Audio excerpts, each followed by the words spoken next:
Welcome back to the Samantha Parker Show. Hey, I'm your host, Samantha. Let's dive on in. Hey guys, welcome back to the Samantha Parker Show. I want to thank you guys so much for being here. Today we're recording this. It is actually 9/11.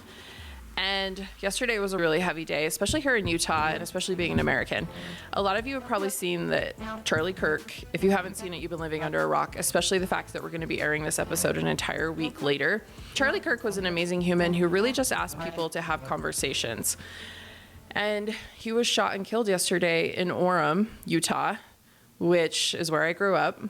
I did a couple semesters of college there. And it was really disturbing because I knew the place. I could see the place in my head, but also because that happened.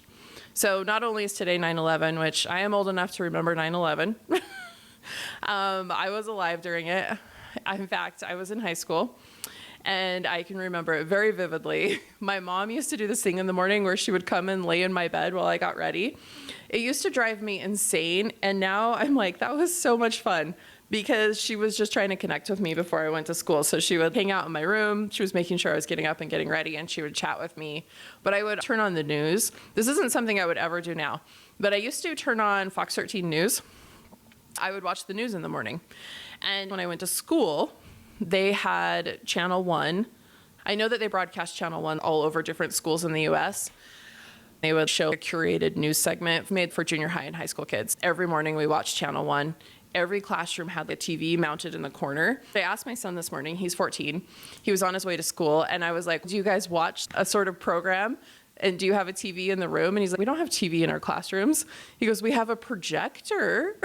Like some of the classes have a projector. So I definitely don't think they do these little news segments anymore.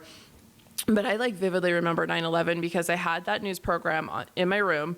I was sitting at my vanity. My mom's laying in my bed, chatting it up with me. And she goes, oh my God, look at that. And I was like, oh, are they showing a movie? And it was the first plane flying into the first tower. And I was like, oh, it must be a movie. And my mom's, no, this is happening in real life. And it really upset my mom. So we were sitting there watching the news. And eventually I was like, I'm going to go to school. And I was about 10 minutes late for school because I got enthralled in what was going on, which nobody understood, but they were just live streaming the news. So I get to school and they have the Channel 1 rolling, and it's going in every classroom. I get into my first class, I sit down. And about that time, the second plane had already hit, but about that time is when the building started to collapse. We watched it live on television. People jumping out of the buildings, you could see it all. As a teenager, I don't think I could quite emotionally connect with what was happening, but it was a lot to see that live. I think as an adult, if I had been older, when I have my own kids, I have more emotional maturity, that would have been so hard to witness. But anyways, today is 9/11. I vividly remember 9/11. It's one of those things. There's even a song, Alan Jackson, Where Were You When the World Stopped Turning? The world definitely did not stop turning that day, but it's true because everyone who was alive during that time remembers exactly where they were at. So I was thinking a lot about today's 9/11, but also the Charlie Kirk thing yesterday really hurt my soul. Not because I am pro Charlie Kirk or pro this or pro that. This isn't a political show at all. I just don't think it's okay when someone gets shot for their beliefs. There was just no reason for that. I don't care if it was an activist that's on the other side of him or vice versa. That's not okay in America. And that's what really bothered me. I told my husband last night, I just can't believe they shot that kid. Because Charlie, he's so young, he's 31. I woke up this morning feeling that way too. I wanted to talk about it. That's not what our podcast episode is about today, but it is. It's just the feels of the world. And how do we show up when the world feels heavy? I know on this podcast I talk a ton about sobriety, but sobriety is also an emotional, mental journey. And this is something I feel like is so emotional, and it hit me. There's always going to be different things that really strike a chord with different people. This feels like it happened right in my backyard. This feels like the tipping point for me. A lot of the reasons why I have stayed quiet about other events, because you guys, let's just get this straight. You are never ever required to talk about a specific topic online.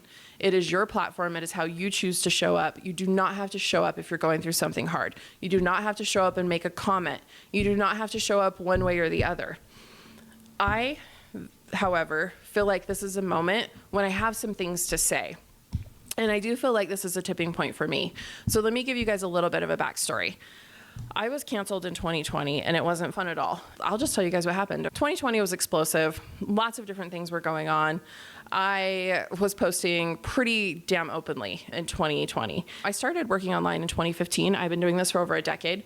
And for those first 5 years, I really treated a lot of my social media like a journal. I would pour my heart and soul into it. After I was canceled in 2020, I just went, no, absolutely not. I know so many of you guys have seen me document my sobriety journey. And I have to tell you guys that was scary because I was like, I'm going to get canceled all over again. I know the two aren't related, but in my head, I was like, it's going to be scary for me to get vulnerable and it's going to be scary for me to show things. So even this last year, you've seen a very limited curated version of what I really wanted to say. Oftentimes I would go to say things and I'd be, that's too personal, too vulnerable. They're just going to cancel you again. It has fucked with my head so bad for the last 5 years. This morning I woke up and I was like, no, I get to have an opinion and it's okay if it doesn't align with yours. You get to have an opinion and it's okay if it doesn't align with mine. I get to choose what I comment on. It's my social media pages. I get to decide what feels good to me. I get to decide what I'm passionate about. There's so many different things that people are passionate about in this world. This is going to sound extreme, but it could be making sure that everyone in Africa has water. There's actually really cool companies that that's what they do. Well, nonprofits, essentially, that's what they do. And there's people that are so passionate about that. And I'm like, that is so amazing. I hope more people can get on board behind that. But then there's going to be other people that they're super passionate about maybe bringing more awareness to autism or something like that. Maybe they're super passionate about that because they have a family member who experiences that, right? We're all going to have different things that we're passionate about. And I think that's what makes us so special. And I think that's what makes America so special. I am a very proud American. My husband served 3 tours overseas. We are a proud military family, and I fucking love it. I love living here. I live in a beautiful community, and I love America. I'm not going to pretend like I don't love America. I don't love politics. I don't love either side. I don't think either one has this glorious, glorified plan going on. But I have to tell you, I love the people that live in this country, and I love the fact that we get to have different opinions. I don't think it's okay that one of us gets silenced because we have a different opinion. We can look at the very horrific thing that happened in front of those poor college students with Charlie Kirk yesterday, but then we can look at the small things, like telling someone they're stupid and they should die online because you have some alternate opinion. So showing up when the world feels heavy, it's hard. And this is going to air next week, and hopefully I don't get scared about posting it. But we're going to put it out there because I have some shit to say. And I don't think we should be silenced, and I don't think that we should be worried about expressing our own opinion. So let's go back to 2020. Everyone's like, why did you get canceled? How did you get canceled? And I know some people know the story. Someone messaged me today, and it was so kind. And she said, hey, don't let PTSD creep up and don't silence your voice. That was really awesome what you posted today. She's like, you're doing a really good job. And I was like, oh my gosh, thank you. Because there's people that don't like what I posted today and some pretty nasty stuff on my Instagram. But the nasty is so minuscule, you guys. It's so small compared to the zillions of other comments. I had a meeting with my sponsor yesterday, speaking of alcohol stuff. That 1 to 10, I feel like one negative thing seems to outweigh 10 good things. We get really hyper fixated, myself especially, on one negative opinion when we have 10 amazing things going on. And you guys listening to this podcast, I love the episode with Jenny from Mend Counseling. She said something that's really stuck with me over these last few weeks. She said, Sam, don't worry about the one or the small group that's rejecting you. Do you not see all of these other people that are lined up to be your friend? I think she said, I'm here, I'm waiting. There's all these other people who are looking at you and they're admiring you. Don't get your focus so stuck on that. But I do feel like negativity, it's so strong and powerful that one negative comment, it feels like it almost outweighs 10 good comments. And I think that we change that. I really think we do. I think that we stop giving so much power to that dark. I don't know what that looks like though. I don't have a playbook for any of it. I just think we start changing the conversation and stop being afraid to say things. 2020, this is what I did. I chose not to post the black square. If you guys might remember, there was that thing going on, and basically if you didn't post the black square, you were automatically this horrible person. To me, it didn't make a lot of sense. I didn't understand the movement behind it. Now there's been so many things that have come out about that organization embezzling money, And let me take that back, you guys. I did understand the movement and what was going on, okay? I'm not going to say that I didn't and that none of that stuff exists. I'm not going to say that racism doesn't exist because that's ridiculous. I just didn't quite understand why it was being shoved at us in such a way. There was just something weird about it to me.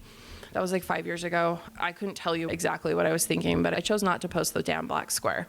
And I'm sure there are millions, and in fact, billions of people on this planet who did not.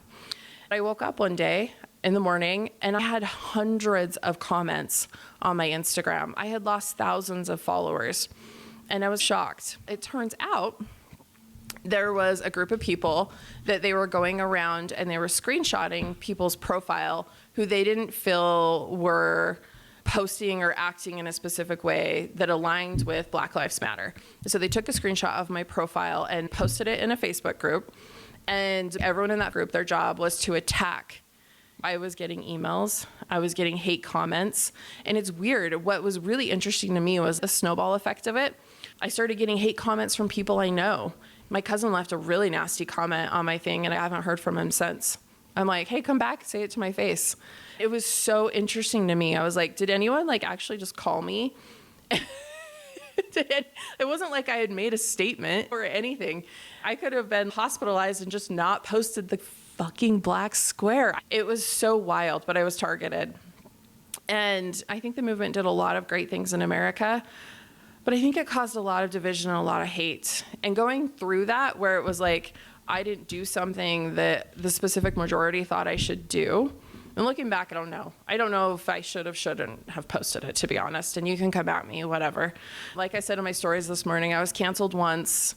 So if you're leaving outrageous comments on my Instagram, I'm just going to add you to my prayer list.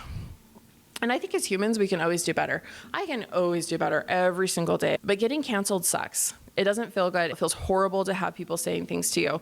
And it was a snowball. It was like, you're my friend. I know you from yoga and you're saying these things to me. You're a family member. And then to have hundreds of strangers telling you that you're a horrible person and you're just sitting in your house and you just woke up, that was wild to me.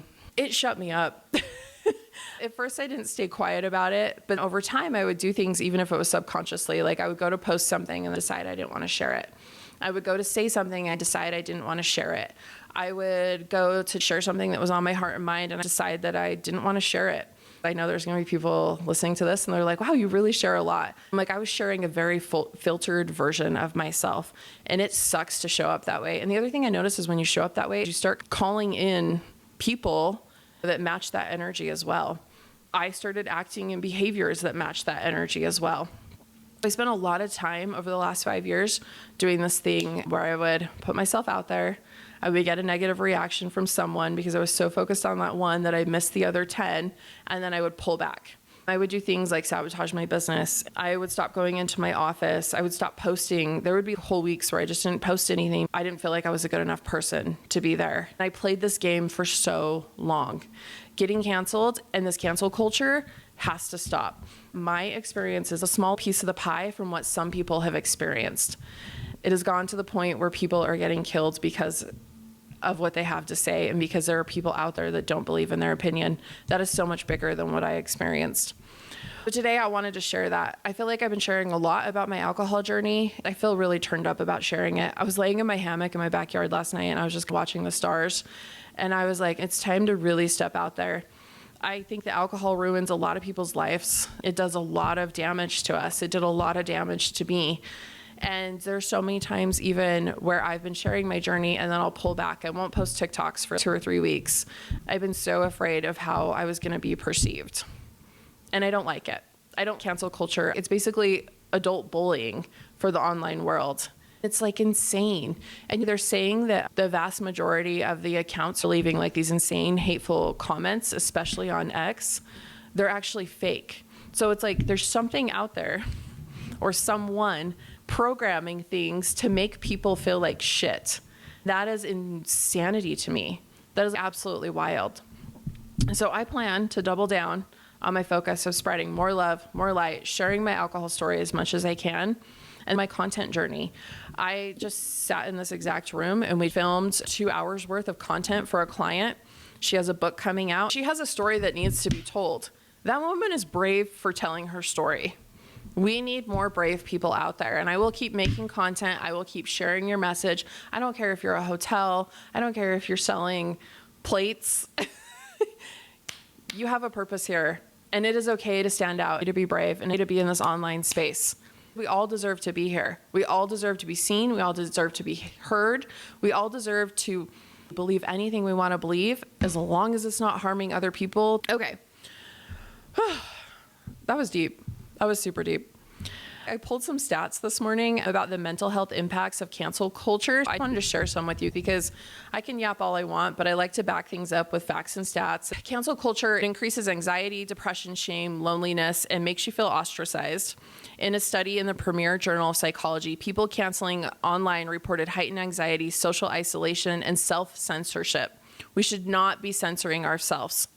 Even as small as there's days when I don't want to show up and share about my alcohol journey, that should not be censored. I get that I'm gonna have days where I need to rest and reflect, but I shouldn't be censoring myself because I'm afraid of being canceled.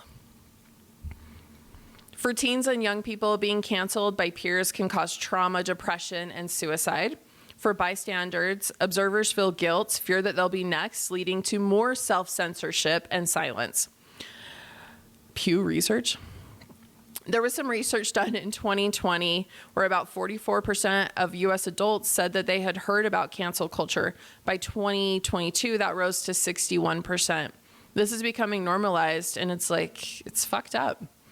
No one should ever be silenced, harmed, or lose their life for having a voice. Even when we disagree, there has to be a path to dialogue, growth, and compassion. This has to happen. Okay. So how do we show up in times? I think that's your own personal choice. You don't have to do anything. I'm a social media manager, a creative media director. We create, produce, and scale content across all of the major platforms. This morning, I reached out to quite a few clients and I said, what do you want to post today? Are we posting our normal content as scheduled, or would you like to make a statement? What would you like to do today? I came in a couple hours early, and for those who wanted to make a statement, we made a graphic and put the statement out. For those that didn't, I was sending you lots of love today. You get to decide. It doesn't matter, but you should decide out of love and compassion and not out of fear and censorship. That was a good one. So I think no matter how you choose to show up, just show up with love. Show up for yourself. Stop feeling guilty for the choices you've made in the past. I have a lot of guilt from the choices I made when alcohol was controlling me, but that's not who I am today. And honestly, no matter where you're at in your journey, today is a brand new day. You can choose to show up in a different way. I think we really need to remember to be human first and censor second. You do not have to choose between silence and business as usual. You can choose presence. You can choose to honor the moment. And I know that I can choose love. How can we show up? I want to make sure I got through all my notes. I think I really want to hit home that you don't have to do anything. I just want you to make that choice out of love and not out of fear of being canceled or fear of censorship.